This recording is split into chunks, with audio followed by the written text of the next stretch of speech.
My name is Nick Brand. I'm the Director of Corporate Programs at the Chicago Council on Global Affairs, and thank you all for joining us this evening.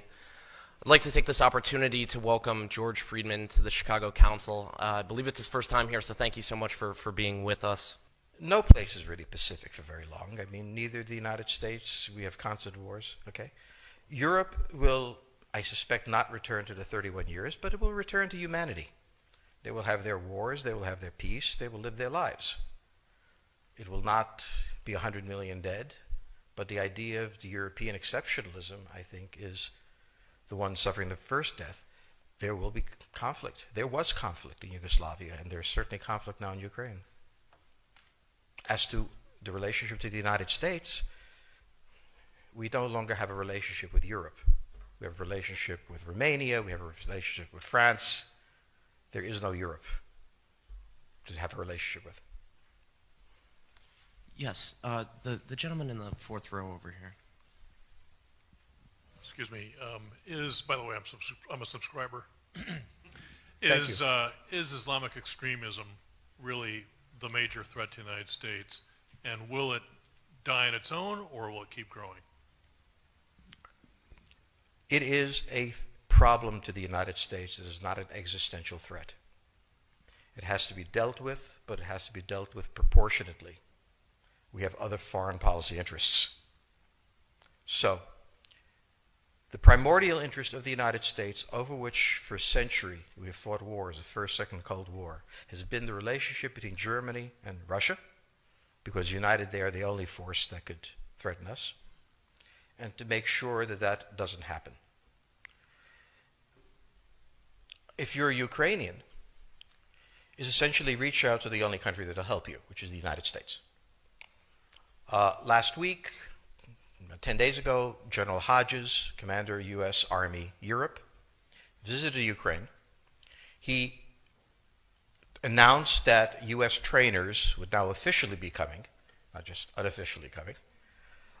He actually pinned medals on Ukrainian fighters, which by protocol of the military is not the way. Foreigners don't get to pin on, medals, but he did, showing that this was his army. He then left and in the Baltics announced that the United States would be pre-positioning armor, artillery, and other equipment in the Baltics, Poland, Romania, and Bulgaria, which is a very interesting point. So the United States, and now yesterday the United States announced that it would be sending weapons. Tonight, of course, they denied it, but they are. The weapons will go. In all of this, the United States has acted outside the context of NATO. Because NATO has to have a 100% vote. Any one country can veto anything. And the Turks will veto it just for giggles. The point is that the United States is prepared to create a cordon sanitaire around Russia. Russia knows it. Russia believes that the United States intends to break the Russian Federation. I think that, as Peter Lorre put it, we don't want to kill you, we just want to hurt you a little bit. Either way, we are back at the old game. And if you go ask a Pole or a Hungarian or a Romanian, they live in a totally different universe from a German. And they live in a totally different universe from a Spaniard. So there is no commonality in Europe. But if I were a Ukrainian, I would do exactly what they're doing. Try to draw the Americans in. All right, next question, please. The United States has a fundamental interest. It controls all the oceans of the world. No power has ever done that. Because of that, we get to invade people and they don't get to invade us. It's a very nice thing. Maintaining control of the sea and control of space is the foundation of our power. The best way to defeat an enemy fleet is to not let it be built. The way the British managed to make certain that no European power could build a fleet was to make sure the Europeans were at each other's throats. The policy that I would recommend is the one that Ronald Reagan adopted toward Iran and Iraq. He funded both sides so they would fight each other and not fight us. This was cynical. It was certainly not moral. It worked. And this is the point. The United States cannot occupy Eurasia. The moment the first boot sets the ground, the demographic differential is we are totally outnumbered. We can defeat an army. We cannot occupy Iraq. The idea that 130,000 men would occupy a country of 25 million, well, the ratio in New York of cops to citizens was greater than we had deployed in Iraq. So we don't have the ability to go across, but we do have the ability to, first, support various contending powers so they concentrate in themselves with political support, some economic support, military support, advisors, and in extremis, do what we did in Japan, in Vietnam, in Iraq, and in Afghanistan, spoiling attacks. The spoiling attack is not intended to defeat the enemy. It's intended to throw him off balance. What we did in each of these wars, in Afghanistan, for example, is we threw Al-Qaeda off balance. The problem we have, since we're young and stupid, is that having thrown them off balance, instead of saying, okay, job well done, let's go home, we said, well, that was easy. Why don't we build a democracy here? This was the moment of dementia that came in. The answer, therefore, is the United States cannot constantly be intervening throughout Eurasia. It must be selectively intervening and very rarely. That is the extreme moment. We cannot, as the first step, send American troops. And when we send American troops, we have to clearly understand what the mission is, limit it to that, and not develop all sorts of psychotic fantasies. So hopefully we've learned that this time. It takes a while for kids to learn lessons. But I think you're absolutely right. We cannot, as an empire, do that. Britain didn't occupy India. It took various Indian states and turned them against each other and provided some British officers for an Indian army. The Romans did not send vast armies out there. It placed kings like, various kings it created under the emperor, and those kings were responsible for maintaining the peace. Pontius Pilate was an example. So empires that are directly governed by the empire, like the Nazi Empire, fail. No one has that much power. You have to have a level of cleverness. However, our problem is not yet that. It is actually admitting that we have an empire.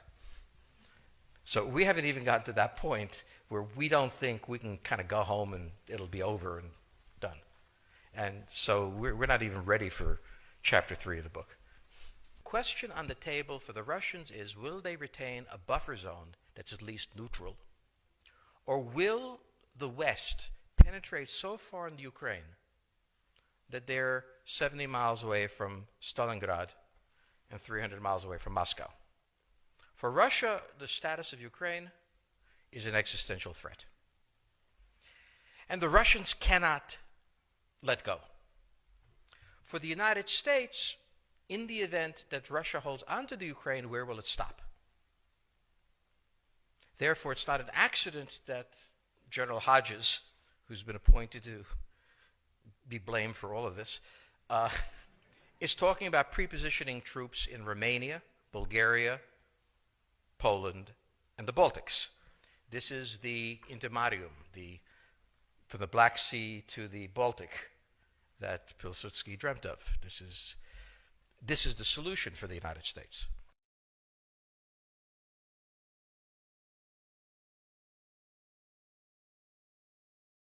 The issue to which we don't have the answer is, what will Germany do? So the real wild card in Europe is that as the United States builds this cordon sanitaire, not in Ukraine, but to the west, and the Russians try to figure out how to leverage the Ukrainians out, we don't know the German position. Germany is in a very peculiar position. Its former Chancellor, Gerhard Schroeder, is on the board of Gazprom. They have a very complex relationship to the Russians. The Germans themselves don't know what to do. They must export. The Russians can't take up the export. On the other hand, if they lose the free trade zone, they need to build something different. For the United States, the primordial fear is Russian capital, Russian technology, German technology and German capital, Russian natural resources, Russian manpower, as the only combination that has for centuries scared the hell out of the United States. So how does this play out? Well, the U.S. has already put its cards on the table. It is the line from the Baltics to the Black Sea.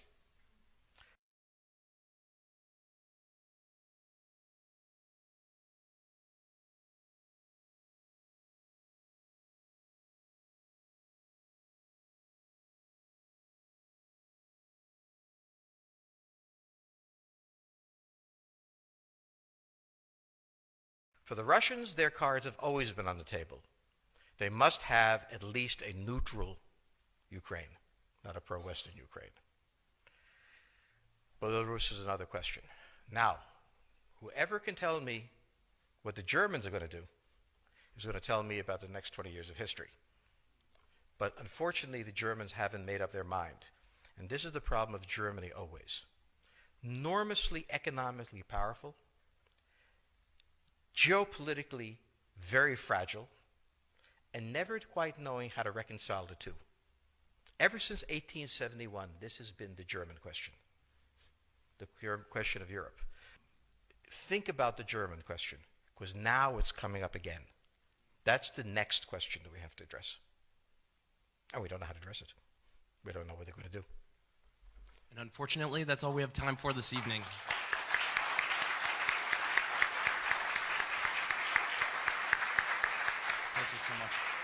Thank you so much, George Friedman. He'll be signing copies of his book in the rear of the room. Thank you as well to the Chicago Club for co-sponsoring this evening. Good night.